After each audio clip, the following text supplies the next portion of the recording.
नमस्कार। औद्योगिक प्रशिक्षण संस्थानों के सभी इंजीनियरिंग व्यवसायों के विषय वर्कशॉप कैलकुलेशन एंड साइंस की पाठचर्या में अंकित प्रसंग साधारण ब्याज एवं चक्रवृद्धि ब्याज पर आपको आज मैं प्रशिक्षण प्रदान करूंगा। आज मैं आपको साधारण ब्याज, सिंपल इंटरेस्ट और चक्रवृद्धि ब्याज, कंपाउंड इंटरेस्ट पर प्रशिक्षण प्रदान करूंगा। इंट्रोडक्शन, परिचय। फाइनेंस जगत में एवं निवेश जगत में इंटरेस्ट शब्द का इस्तेमाल सबसे ज़्यादा किया जाता है और इसी में सिंपल इंटरेस्ट और कंपाउंड इंटरेस्ट का उपयोग भी बहुत किया जाता है। आज हम इस टॉपिक में इन दोनों के बारे में जानेंगे। साधारण ब्याज से संबंधित कुछ पद, some terms related to simple interest. Simple interest and compound interest को समझने के लिए सबसे पहले हमें इंटरेस्ट को समझना होगा, तभी हम अच्छी तरह से समझ पाएंगे कि सिंपल इंटरेस्ट और कंपाउंड इंटरेस्ट क्या है और ये कैसे काम करते हैं। ब्याज, इंटरेस्ट। इंटरेस्ट को हम हिंदी में ब्याज कहते हैं। जब भी हम किसी व्यक्ति को पैसे उधार देते हैं तब हम उस व्यक्ति से उन पैसों का उपयोग करने के बदले में कुछ प्रतिशत ब्याज लेते हैं, जिसे हम इंटरेस्ट कहते हैं। यहाँ हम इंटरेस्ट की दर खुद तय करते हैं एक निश्चित समय अवधि के साथ, ताकि हम जान सकें कि हमें कितना इंटरेस्ट मिलेगा। इंटरेस्ट कैलकुलेट करने के लिए हमें कुछ बातें हमेशा ध्यान में रखनी है ताकि हम सही तरह से इंटरेस्ट कैलकुलेट कर पाएं। इंटरेस्ट कैलकुलेट करने के लिए हमें मूलधन, प्रिंसिपल, ब्याज की दर, रेट और समय अवधि, टाइम निश्चित होना जरूरी है, तभी हम इंटरेस्ट को सही तरह से कैलकुलेट कर पाएंगे। साधारण ब्याज से संबंधित कुछ पद, some terms related to simple interest. जब कोई व्यक्ति किसी स्रोत अर्थात महाजन या साहूकार या बैंक से कुछ धन उधार लेता है तो उस व्यक्ति द्वारा लिए गए धन का उपयोग करने के लिए उस धन के साथ ही कुछ अतिरिक्त धनराशि देनी पड़ती है। दी गई यह अतिरिक्त धनराशि ही ब्याज कहलाती है। किसी मूलधन का प्रतिशत जो कि एक शुल्क के रूप में एक निश्चित अवधि में अदा किया जाता है उसे हम ब्याज कहते हैं। साधारण ब्याज, सिंपल इंटरेस्ट। सिंपल इंटरेस्ट को हम हिंदी भाषा में साधारण ब्याज कहते हैं, जिसे हम एक निश्चित समय की अवधि पर लगने वाले ब्याज को जानने के लिए उपयोग करते हैं। जब भी हम किसी व्यक्ति को पैसे उधार देते हैं तब हम उन पैसों पर एक निश्चित समय के लिए ब्याज लेते हैं, जिसे हम साधारण ब्याज कहते हैं। साधारण ब्याज से संबंधित कुछ पद, some terms related to simple interest. साधारण ब्याज, सिंपल इंटरेस्ट। जब ब्याज केवल लिए गए धन यानी मूलधन पर ही दिया जाता है तो उसे साधारण ब्याज कहते हैं। मूलधन, प्रिंसिपल। व्यक्ति द्वारा किसी स्रोत से उधार लिया गया धन मूलधन कहलाता है। सामान्यतः इसे कैपिटल पी से प्रदर्शित करते हैं। मिश्र धन, अमाउंट। मूलधन में ब्याज जोड़कर जो धनराशि प्राप्त होती है उसे मिश्र धन या अमाउंट कहते हैं। सामान्यतः इसे कैपिटल ए से प्रदर्शित करते हैं। ब्याज की दर, रेट ऑफ इंटरेस्ट। प्रति ₹100 मूलधन पर प्रति वर्ष दी जाने वाली ब्याज की राशि को ब्याज की दर कहा जाता है।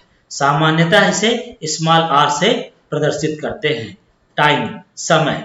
जितने वर्ष, महीने या दिनों के लिए धन उधार लिया जाता है वह समय कहलाता है। सामान्यतः इसे स्मॉल टी से प्रदर्शित करते हैं।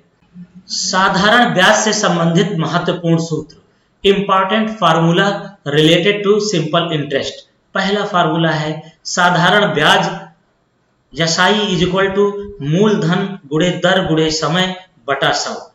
इस बार के ऑनलाइन सीबीटी एग्जाम में एक प्रश्न पूछा गया था, यसाई का फुल फॉर्म क्या होता है, सिंपल इंटरेस्ट या साधारण ब्याज। और इसका जो फार्मूला है मैंने बताया आपको, सिंपल इंटरेस्ट या साधारण ब्याज इज इक्वल टू मूलधन गुणे दर गुणे समय बटे 100 या is equal to P into R into T upon 100, जहां पर P principal, R rate, T time और अपान 100। दूसरा फार्मूला है मिश्र धन इज इक्वल टू मूलधन धन साधारण ब्याज, या इसको A is equal to P plus S I, A amount, P principal, S I simple interest, या इसको हम ऐसे भी प्रदर्शित करते हैं A is equal to P into 1 plus R T upon 100। तीसरा फार्मूला है जैसा कि हमने आपको बताया था simple interest is equal to P into R into T upon 100। तब अगर हमें मान लीजिए S I simple interest rate और टाइम का मान दिया हो, आपसे प्रिंसिपल का मान पूछ रहा हो, तब हम इस फार्मूले की सहायता से P is equal to 100 into S I upon R into T लिख सकते हैं। या आपको जो है सिंपल इंटरेस्ट, प्रिंसिपल और टाइम का मान दिया है और आर का मान अगर पूछ रहा है, रेट का मान पूछ रहा है, तब रेट का मान इस फार्मूले से हम R is equal to 100 into S I upon P into T कर सकते हैं। अगर आपको एस आई पी या आर का मान दिया है और टी का मान पूछ रहा है, तब इस फार्मूले की सहायता से T is equal to 100 into S I upon P into R. कुल मिलाकर मेरा कहने का मतलब ये है कि जब भी साधारण ब्याज या सिंपल इंटरेस्ट से संबंधित कोई भी प्रश्न आता है तो उसमें 4 तरह के वेरिएबल होने चाहिए। 4 तरह के वेरिएबल में 3 वेरिएबल का मान दिया होगा, 3 चीजों का मान दिया होगा, जैसे S I P R T में से किसी भी 3 का मान दिया होगा और चौथे का मान पूछेगा। अगर ये फार्मूला आपको पता है तो आप सवाल में, क्वेश्चन में देखकर क्या क्या मान दिया है और क्या निकालना है बहुत आराम से निकाल सकते हैं। आइए अगला चक्रवृद्धि ब्याज, कंपाउंड इंटरेस्ट। चक्रवृद्धि को अगर हम तोड़ें तो चक्रवृद्धि इज इक्वल टू चक्र प्लस वृद्धि, यानी चक्रवृद्धि शब्द 2 शब्दों चक्र तथा वृद्धि से मिलकर बना है। चक्र का अर्थ है चक्कर तथा वृद्धि का अर्थ है बढ़ना। अतः चक्रवृद्धि ब्याज का अर्थ हुआ प्रत्येक बार बढ़ने वाला ब्याज, अर्थात ब्याज की वह गणना जिसमें ब्याज को समय पर न लेकर मूल धन में जोड़ दिया जाए, फिर प्राप्त मिश्र धन पर ब्याज लगाया जाए, तो उसे चक्रवृद्धि ब्याज कहते हैं। चक्रवृद्धि ब्याज को CI कंपाउंड इंटरेस्ट से प्रदर्शित करते हैं। इस बार फिर से ऑनलाइन सीबीटी एग्जाम में CI का फुल फॉर्म पूछा गया था, तो CI का फुल फॉर्म क्या होगा? कंपाउंड इंटरेस्ट या चक्रवृद्धि ब्याज। चक्रवृद्धि ब्याज बराबर चक्रवृद्धि मिश्र धन माइनस मूलधन। कभी कभी इसको दूसरे तरीके से समझते हैं सिंपल लैंग्वेज में। कभी कभी उधार दिए गए धन को चुकता करने के लिए एक निश्चित अवधि तय कर ली जाती है। यह अवधि प्रायः वार्षिक अथवा छमाही अथवा तिमाही होती है। इस अवधि के समाप्ति के बाद ब्याज को मूलधन में जोड़ने पर बना मिश्र धन अगली अवधि के लिए मूलधन बन जाता है। अतः अंत में प्राप्त मिश्र धन ही चक्रवृद्धि मिश्र धन कहलाता है, जिसको हम फार्मूले में कैसे प्रदर्शित करते हैं? चक्रवृद्धि ब्याज बराबर चक्रवृद्धि मिश्र धन माइनस मूलधन। चक्रवृद्धि ब्याज से संबंधित महत्वपूर्ण सूत्र, important formula of compound interest. माना मूलधन बराबर P है, दर अगर R% वार्षिक है तथा समय को स्मॉल n वर्ष से प्रदर्शित करें, और अगर ब्याज जो है कंडीशन है, अगर ब्याज वार्षिक देय है, तब जो है चक्रवृद्धि मिश्र धन A is equal to P into 1 plus R upon 100 की पावर n। कंडीशन है इसमें जब ब्याज वार्षिक देय है। चक्रवृद्धि ब्याज वार्षिक, प्रति छमाही अथवा प्रति तिमाही संयोजित करने के लिए किस सूत्र को प्रयोग करेंगे? उसके लिए सूत्र है, बहुत ही इंपॉर्टेंट सूत्र है। इस सूत्र से आपके कंपटीशन में बहुत क्वेश्चंस आते हैं और इस सूत्र की सहायता से आप बहुत आराम से क्वेश्चन को सॉल्व कर सकते हैं। मैंने इसीलिए इसको एक ही फार्मूले में 3 कंडीशन को अप्लाई वाला जो है लिखा हुआ है, बताया है आपको। तो अगर चक्रवृद्धि ब्याज वार्षिक, प्रति छमाही अथवा प्रति तिमाही संयोजित करना है तो उसके लिए जो सूत्र यूज करेंगे, चक्रवृद्धि मिश्र धन A is equal to P into 1 plus R upon 100 गुणे T की पावर n इंटू T। जहां पर आपको मैंने बताया था P क्या है? मूलधन है, R क्या है? आपकी रेट है, 100 तो ही है, n आपका समय है, और T क्या है? T की कंडीशन है। यदि चक्रवृद्धि ब्याज वार्षिक संयोजित किया जाए तो T का मान 1 होगा। अगर मान लीजिए यहाँ पर देखिए, आपको मैंने यहाँ बताया था ना, जब ब्याज वार्षिक देय है, अगर ये फार्मूला आपको याद है और आपको कहा जा रहा है कि ब्याज वार्षिक देय है तो टी का मान आप यहाँ पर 1 रखिए। अगर आप टी का मान 1 रखते हैं तो A equal to P into 1 plus R upon 100 into 1 100 हो जाएगा, n इंटू टी 1 n हो जाएगा। तो आपको ये वाला फार्मूला मिल जाएगा। देखिए ये पहले वाले कंडीशन से है ना, यही तो मैंने बताया था आपको। अगर चक्रवृद्धि ब्याज प्रति छमाही संयोजित किया जाए तब टी का मान क्या होगा, 2 रहेगा। तो उस कंडीशन में आपका फार्मूला क्या हो जाएगा, A is equal to P into 1 plus R upon 100 into 2 n into 2, फिर क्या हो जाएगा A is equal to P into 1 plus R upon 200 की होल पावर 2n हो जाएगा। फिर अगर अगली कंडीशन चक्रवृद्धि ब्याज प्रति तिमाही संयोजित किया जाए तब टी का मान जो है 4 होगा, और उस कंडीशन में आपका फार्मूला क्या हो जाएगा, चक्रवृद्धि मिश्रधन A is equal to P into 1 plus R upon 100 into 4 और n इंटू 4। यहाँ पर हम t की जगह 4 और यहाँ पर t की जगह अगर 4 लिख देंगे तो आपका फार्मूला क्या मिल जाएगा, A is equal to P bracket में 1 प्लस आर अपान 400 की होल पावर 4n। तो इस तरह से आप अगर 3 तरह की कंडीशन दी जाती है तो आप चक्रवृद्धि ब्याज या चक्रवृद्धि मिश्रधन से संबंधित प्रश्न को बहुत आसानी से सॉल्व कर लेंगे। अब आइए हमने सारे साधारण ब्याज से संबंधित सारे सूत्र, चक्रवृद्धि ब्याज से संबंधित सारे सूत्र पढ़ लिए हैं। तो आइए उन फार्मूले की सहायता से कुछ प्रश्नों को हम लोग हल करते हैं। पहला प्रश्न है, रुपए 4000 की राशि पर 3 वर्षों में 6% वार्षिक ब्याज की दर से साधारण ब्याज की राशि ज्ञात कीजिए। तो जैसा मैंने आपको बताया था, जब भी कोई प्रश्न अगर आपको दिया जाता है तो उसमें क्या क्या मान दिया गया है उसके मान को हम लिखते हैं। इस प्रश्न के अनुसार मूलधन यानी P का मान 400 है, समय का मान 3 वर्ष दिया है, रेट दर का मान 6% है। तो हम फार्मूला लगाएंगे। साधारण ब्याज का मान पूछ रहा है तो आपको मैंने फार्मूला बताया था, simple interest is equal to P into R into T upon 100, जहां पर P प्रिंसिपल, मूलधन गुणे दर, रेट गुणे समय बटे 100। अब P का मान 4000 रख दिया, गुणे R का मान जो है 6 है, 6% वार्षिक ब्याज की दर से, तो R का मान 6 रख दिया, T का मान 3 रखा और अपान 100 किया। अब इसको जब सरल किया तो 100 में 2 शून्य इससे कट गया, 40 बचा, तो 40 गुणे 6 240, और 240 में अगर 3 का मल्टीप्लाई कर देंगे तो 720 रुपए आ जाएगा। तो इस तरह से इस प्रश्न का हल जो है यानी साधारण ब्याज का मान 720 रुपए होता है। प्रश्न नंबर 2 में देखते हैं, अनिल ने संजय से 5000 रुपए 2 वर्षों के लिए 5% प्रति छमाही की ब्याज दर पर उधार लिए। 2 वर्षों बाद अनिल संजय को कितनी धनराशि वापस करेगा। ये प्रश्न मैंने इसलिए सेलेक्ट किया है कि ये बहुत ही इंपॉर्टेंट है और इस तरह के क्वेश्चन आपके कॉम्पिटिटिव एग्जाम में पूछे जाते हैं। और ये एक अलग तरह का क्वेश्चन है, इसमें एक कंडीशन है, ये कंडीशन मैंने देखिए लिख दी है। अगर इस तरह के प्रश्न आते हैं, अगर दर छमाही में है, अगर इस तरह के प्रश्न आए कि अगर दर छमाही में है तो आपको समय को भी हमेशा छमाही में लेना है, इसीलिए मैंने इस प्रश्न को सिलेक्ट किया है। बहुत ही प्यारा क्वेश्चन है ये। तो इस तरह के अगर क्वेश्चन मिलते हैं आपको और समय अगर छमाही में दिया है तो दर अगर छमाही में दिया है तो समय को भी छमाही में लेंगे।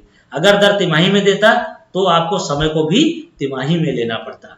तो यहाँ पर आपने समझ लिया कि छमाही में है दर तो समय भी छमाही में लेंगे। और हम देखेंगे कि मान क्या क्या दिया है। एसआई का मान संजय को कितनी राशि मिलेगी निकालना है। तो सबसे पहले हमें मूलधन तो मिल गया, लेकिन हमें एसआई अगर मिल जाता, यानी मिश्र धन की बात कर रहा है ये, इस क्वेश्चन से साफ साफ क्लियर है कि मिश्र धन का मान कितना होगा। तो मिश्र धन का मान होता है मूलधन धन साधारण ब्याज या सिंपल इंटरेस्ट। तो सिंपल इंटरेस्ट का मान निकालना पड़ेगा, पी का मान दिया है तो सिंपल इंटरेस्ट का मान होता है P into R into T upon 100। P का मान 5000 रख दिया, रेट 5% और समय अब जो है 4 कर दिया, यहाँ पर 2 वर्ष नहीं 4 कर दिया ना छमाही की वजह से, बटे 100। और इसको जब हम सॉल्व करते हैं 2 से 2 शून्य कट गया, यहाँ पर 250 250 गुणे 4 बराबर 1000, सिंपल इंटरेस्ट 1000 आया। तो अनिल को 2 साल के बाद कुल कितनी राशि मिलेगी, यानी मिश्र धन होगा वो। तो मिश्र धन बराबर मूलधन धन साधारण ब्याज, तो 5000 मूलधन और साधारण ब्याज का मान 1000 आया, तो इसका मान कुल 6000 रुपए हो गया। तो इस तरह से 2 वर्षों बाद अनिल को 6000 रुपए मिलेगा। अब प्रश्न नंबर 3 को देखते हैं। कितने समय में रुपए 1300 का 14% वार्षिक ब्याज की दर से मिश्र धन 1650 हो जाएगा। यानी मिश्र धन का मान दिया है, ए का मान दे दिया 1650, मूलधन दिया हुआ है 1300 और आपका रेट दिया है 14%। ये भी अलग टाइप का क्वेश्चन है ना। तो आपका इस तरह से अगर क्वेश्चन आते हैं तो कैसे लगाएंगे, जैसा कि हमें पता है ये सारी चीजें हमें मूलधन मिल चुका, मिश्र धन का मान है, रेट का मान, दर का मान पता है, हमें पता है कि ए बराबर पी प्लस एस आई होता है ना। अमाउंट या मिश्र धन बराबर मूलधन धन साधारण ब्याज। तो हम यहाँ पर अगर एस आई हमें पूछ रहा है कि वार्षिक ब्याज 14% वार्षिक ब्याज से मिश्र धन कितना हो जाएगा, यानी समय का मान पूछ रहा है। ठीक है, तो समय का मान जो है समय अगर हम जैसे कि हमें फार्मूला पता है कि साधारण ब्याज बराबर मूलधन गुणे दर गुणे समय बटे 100 या P into R into T upon 100। तो टी का मान पूछ रहा है तो टी बराबर क्या हो जाएगा 100 into S I upon P into R. P का मान दिया है, आर का मान दिया है, एस आई का मान जो है नहीं पता है हमें, लेकिन एस आई के लिए हमें यहाँ पता चल गया कि पी का मान आया है और ए का मान मिला हुआ है ना। तो A equal to P plus S I, तो एस आई का मान क्या हो जाएगा ए माइनस पी। फिर ए में से पी का मान जब घटाएंगे 1650 है मिश्र धन और मूलधन आपका 1300 है, तो इस तरह से हमें सिंपल इंटरेस्ट का मान मिल जाएगा। और अब सिंपल इंटरेस्ट भी मिल गया, रेट भी मिल गया, मूलधन भी मिल गया, तो टी का मान बहुत आराम से निकल आएगा। टी बराबर 100 into S I simple interest साधारण ब्याज का मान 350 बटे 1300 मूलधन 1300 गुणे 14। और इसको जब हल करते हैं तो इसको सॉल्व करने के बाद 25/13 आता है, और इसको अगर मिश्र भिन्न में बदल देंगे तो 1 सही 12/13 हो जाएगा। 13 के नाम 13, 12 25/13। ठीक, तो इस तरह से इस प्रश्न का उत्तर 1 सही 12/13 वर्ष हुआ। अब चौथा क्वेश्चन देखते हैं। यदि रुपए 625 की राशि को 4% चक्रवृद्धि ब्याज की दर पर 2 वर्षों के लिए निवेश किया जाता है तो चक्रवृद्धि ब्याज ज्ञात कीजिए। तो अब यहाँ पर हम देखते हैं कि क्या क्या मान दिया है। तो यहाँ पर मूलधन है 625, रेट है 4% और एन का मान दिया है 2 वर्ष। वार्षिक हो गया तो फार्मूला आपका क्या लग जाएगा, ए इज इक्वल टू चक्रवृद्धि मिश्र धन बराबर ए इज इक्वल टू मूलधन यानी A is equal to P into 1 plus R upon 100 की पावर एन, और सबका मान रखेंगे तो A is equal to 625 P, यहाँ पर पी का मान 625 इंटू 1 प्लस आर, आर का मान 4 है और एन का मान 2 है। सबका मान रख देंगे। जब इसको सॉल्व करेंगे तो आर 4 का नाम 4 को 25 बार चला जाएगा ये यहाँ पर, यानी आपका आया क्या है 1 प्लस 1/25, और 1 प्लस 1/25 को अगर हम इस भिन्न को सरल करते हैं तो ये क्या हो जाएगा 25 के नाम 25 1 26/25। ओके, 26/25 हो गया।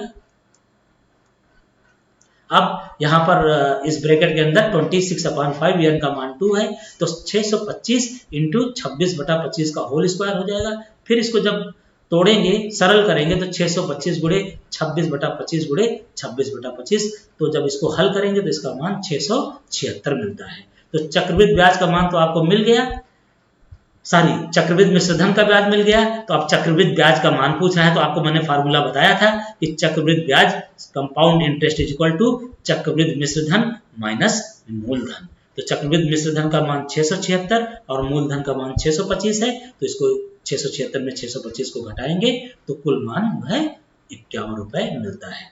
तो इस तरह से इस प्रश्न का में चक्रवृद्धि ब्याज का मान 51 रुपए होगा। अब अगला क्वेश्चन देखते हैं। रुपए 16,000 का 10% वार्षिक दर से 1 वर्ष का चक्रवृद्धि ब्याज ज्ञात कीजिए जबकि ब्याज प्रति छमाही देय हो। तो इसके लिए मैंने आपको फार्मूला बताया था, है ना, क्या था, चक्रवृद्धि मिश्र धन is equal to A is equal to P into 1 plus R upon 100 into T upon की whole power N into T. और पहले तो फार्मूला हम लिखेंगे, फार्मूला समझ में आ गया। अब यहाँ पर देखेंगे प्रति छमाही है, तो प्रति छमाही के लिए कंडीशन है, तो क्या कंडीशन है, अगर प्रति छमाही है तो टी का मान 2 होगा। और क्या क्या दिया है ये भी देख लेते हैं। तो मूलधन का मान दिया है, पी का मान 16,000 है, रेट है 10% और एन का मान, समय का मान है 1 वर्ष। अब सारी कंडीशन को अप्लाई करते हैं इस फार्मूले में। तो इस तरह से इस कंडीशन छमाही संयोजित अगर कर रहे हैं तो टी का मान 2 हो जाएगा। तो A equal to P into 1 plus R का मान आपका 10 है इंटू 100, टी का मान 2 हो गया, और एन 1 इंटू टी, टी का मान 2 है। तो इस तरह से ये सारी वैल्यू रखते हैं। इन वैल्यू को जब हम पुट करते हैं और इसको सॉल्व करते हैं, 10 × 10 और 10 10 बार जाएगा ये, तो 1/10 इंटू 2 यानी 1/20 हो जाएगा। तो 16,000 ब्रैकेट के अंदर 1 प्लस 1/20 का होल स्क्वायर है ना, 1 इंटू 2 2 हो जाएगा। तो 16,000, ये 20 × 20 1 21 यानी 21/20 इंटू 21/20। और इसको जब हल करेंगे, सॉल्व करेंगे, तो ए का मान जो है 17,640 हो जाएगा। अब ए का मान आ गया और मूलधन का मान आपको पता ही है 16,000। तो जैसा कि जानते हैं चक्रवृद्धि ब्याज बराबर CI equal to A minus P, चक्रवृद्धि मिश्रधन माइनस मूलधन। तो चक्रवृद्धि मिश्रधन का मान है 17,640 और उसमें 16,000 को घटाएंगे तो कुल मान आपको 1,640 मिल जाएगा। तो इस तरह से इस प्रश्न का उत्तर 1,640 रुपए हुआ। चक्रवृद्धि ब्याज का मान 1,640 हुआ। प्रशिक्षण का सारांश, हमने आपको चक्रवृद्धि ब्याज और साधारण ब्याज के विषय में बताया। फिर उसके बाद हमने आपको साधारण ब्याज से संबंधित कुछ पद जैसे कि मूलधन, दर और समय के विषय में बताया। साधारण ब्याज से संबंधित महत्वपूर्ण सूत्रों के विषय में आपको बताया। SI equal to P into R into T upon 100 बताया। फिर चक्रवृद्धि ब्याज के विषय में बताया आपको। उसके बाद चक्रवृद्धि ब्याज से संबंधित महत्वपूर्ण सूत्रों के विषय में बताया, जिसमें चक्रवृद्धि मिश्रधन A equal to P into 1 plus R upon 100 की पावर n, जहां पर P मूलधन, R रेट और n वर्ष है। साथ ही साथ हमने आपको एक बहुत ही महत्वपूर्ण फार्मूले के विषय में बताया, जहां पर अगर कोई प्रश्न आपको ब्याज अगर तिमाही देय है, छमाही देय है या वार्षिक देय है, तो उस कंडीशन में आप फार्मूले का यूज कैसे करेंगे। उस फार्मूले का अच्छी तरह से अगर आपको पता है कि चक्रवृद्धि ब्याज तिमाही देय है तब कैपिटल टी का मान 4 होगा, अगर छमाही देय है तो कैपिटल टी का मान 2 होगा, अगर ब्याज वार्षिक देय है तो कैपिटल टी का मान 1 होगा। और फार्मूला हमने आपको बताया था A equal to P into 1 plus R upon 100 into T की होल पावर, ये R है आपका, n इंटू टी। अगर ब्याज वार्षिक देय है तो टी का मान 1 होगा, अगर ब्याज छमाही देय है तो टी का मान 2 होगा, अगर ब्याज तिमाही देय है तो टी का मान 4 होगा। उसके बाद हमने आपको इन फार्मूलों से, इन सूत्रों से संबंधित कई प्रश्नों को हल करवाया। प्रयुक्त संदर्भ, Arihant publication book for workshop calculation and science, जो कि SK भटनागर के द्वारा लिखी गई थी, जिसकी वेबसाइट है www.arihantbooks.com। आज मैंने आपको साधारण ब्याज एवं चक्रवृद्धि ब्याज पर प्रशिक्षण प्रदान किया है। आशा है आपको यह प्रशिक्षण भविष्य हेतु मददगार होगा। धन्यवाद।